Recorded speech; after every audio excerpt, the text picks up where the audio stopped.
Today, Omi and I are going fishing. This video is going to help you with your first fishing trip. So today, we're going to do simple fishing that anybody else could recreate. Yeah, I want to know what to look for in a tackle shop. I want to understand the process if I actually wanted to go to water on my own and catch a fish. Before going fishing in lakes or rivers in the UK, you need to buy a rod license. If you are sea fishing, you don't need a license, but today we're going to be going to a lake. It's worth being prepared with appropriate clothing and maybe some food to make your fishing trip more comfortable.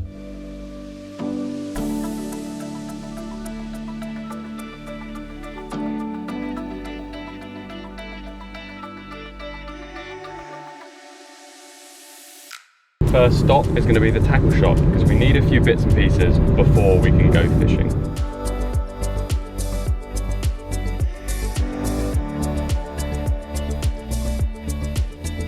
At first, tackle shops can be quite overwhelming places. There's a million different products, different sizes of hooks and lines and fishing rods and things, but we're going to show you the bare minimum you will need to get started fishing.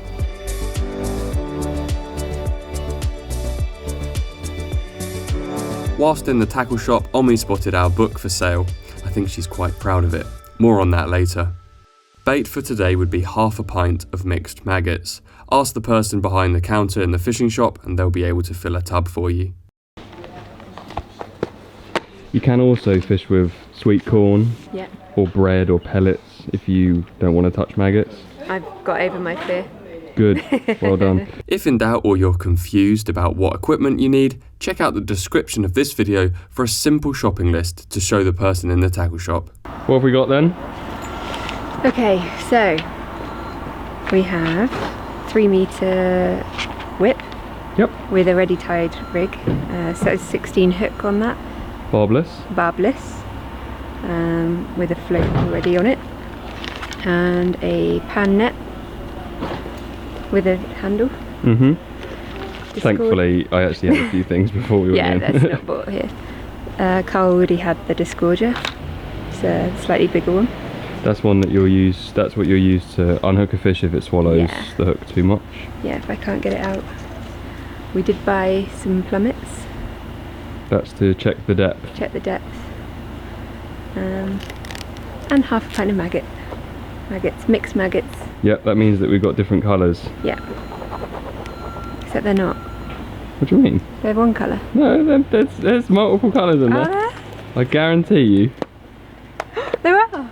When she did it, they all look. Is that all the dust on them? No, because you put all the red ones in first and then put the white ones on top. Oh no, I mixed them. Okay, I think that's it. Let's go good fishing.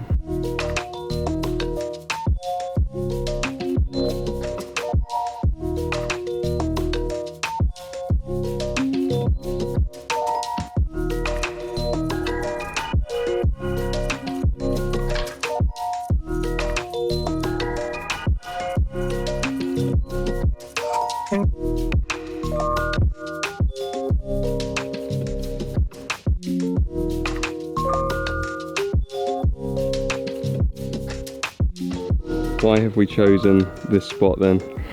Because there are no trees, so you won't get your line caught, and there are lily pads, but they're at the sides, so the fish can hold up in them, but we won't. It's less likely to get caught. Yeah. In them. Yeah, if there was lily pads across the whole way through here, then every time you cast in, you just get your line stuck on the lily pads. So there's a nice gap in front of us, no trees above, because if there is a tree, Omi will find it.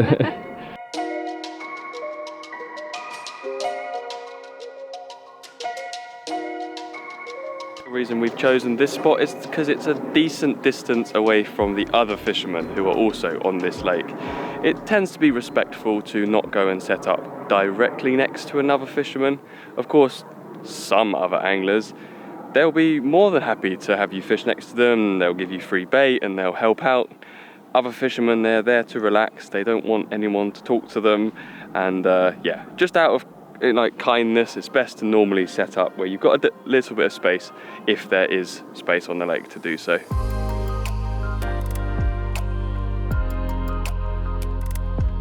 Where we've driven to now is a place called Newdigate Fishery. This is a day ticket fishery, which basically means that you pay the owners of the lake a little bit of money and they let you fish for the day. There's places like this all over the country, and it's a good option for when you're starting out fishing. Normally, day ticket lakes are stocked with lots of fish, gives you a good chance of catching, and it's not too expensive. If you enjoy your day fishing, then of course you can join a fishing club, which gives you the option of fishing a range of different venues in the future. But to start out, paying a day ticket, maybe something between £5 and £15 for a day of fishing, is probably a good way to get started. We've just been throwing some bait in, some maggots in while we're setting up.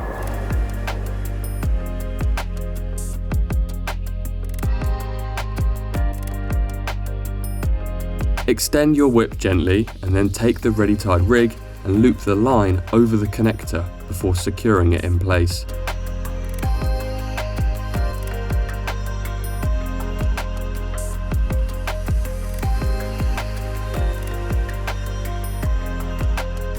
It's helpful to find out how deep the water is, so that whilst your float sits on the surface, your hook is suspended right down near the bottom.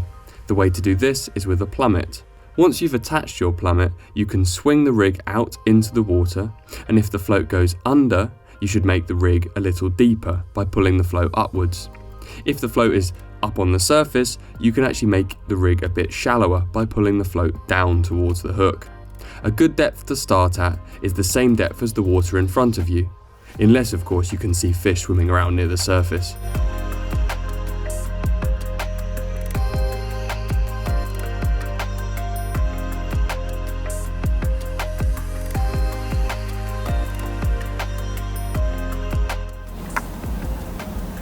Nibbled. I saw that bite. You saw how the float went under then, and you lifted. You did the right thing, but sometimes when you get a bite, you just don't get the fish.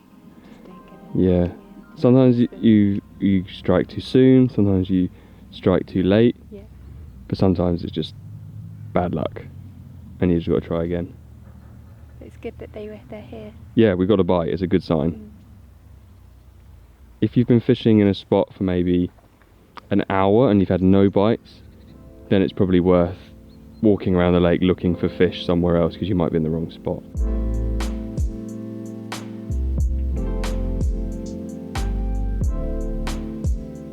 Fish on! Yes! Now, is it big or small? Feels smaller. Oh, it's Crucian! Crucian? Yeah. That's small enough to swing it Swing. to your hand, yeah. Are you sure? Yeah, bring your rod up high and grab the line. Way! So this fish has swallowed the hook a little bit, so we're going to need the disgorger. Yep. Hold the fish in one hand, disgorge it in the other, tighten the line up a little, take the slit in the disgorger, put the line through it, and then slide it down into the mouth and a little push and it will come out. Ta-da! Yay! Should you catch a fish that's very deep hooked and you can't get it out, ask another angler on the lake for some help, and in a worst case situation, just cut the line as close to the hook as possible and let the fish go.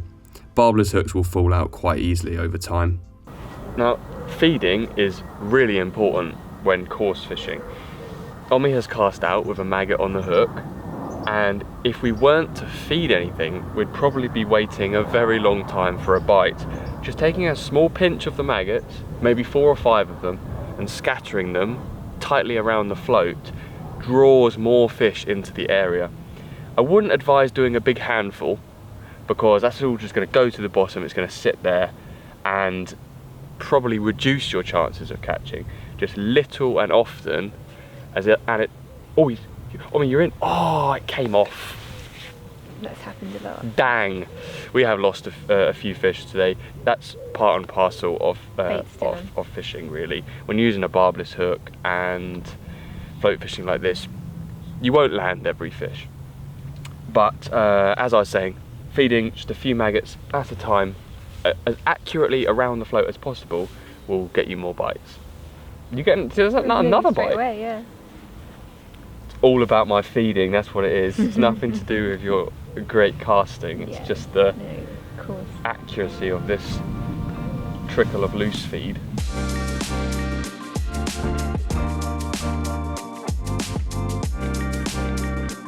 If you'd like to learn more, check out the other videos on the Fishing Tutorials channel. For example, it's worth learning how to tie a half-blood knot so that you can tie your own hooks in the future. If you'd rather have a handy book to bring with you, then check out the link in the description of this video to grab yourself a copy of our Simple Fishing Guidebook. This is a book which I wrote and Omi illustrated to help you learn all about the different fish species, where to find them, and of course how to catch them. All the knots, baits and advice you'll need is in there, so definitely check it out.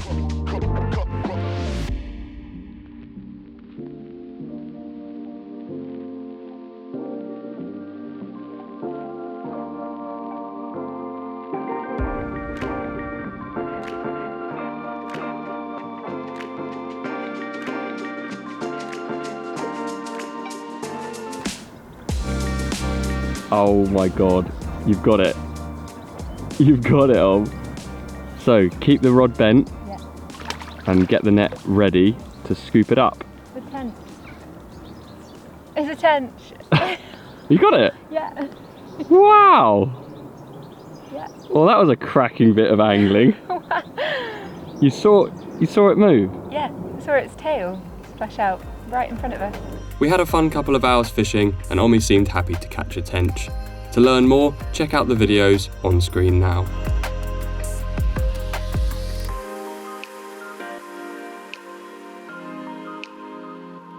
Oh, that was great. And I love tench.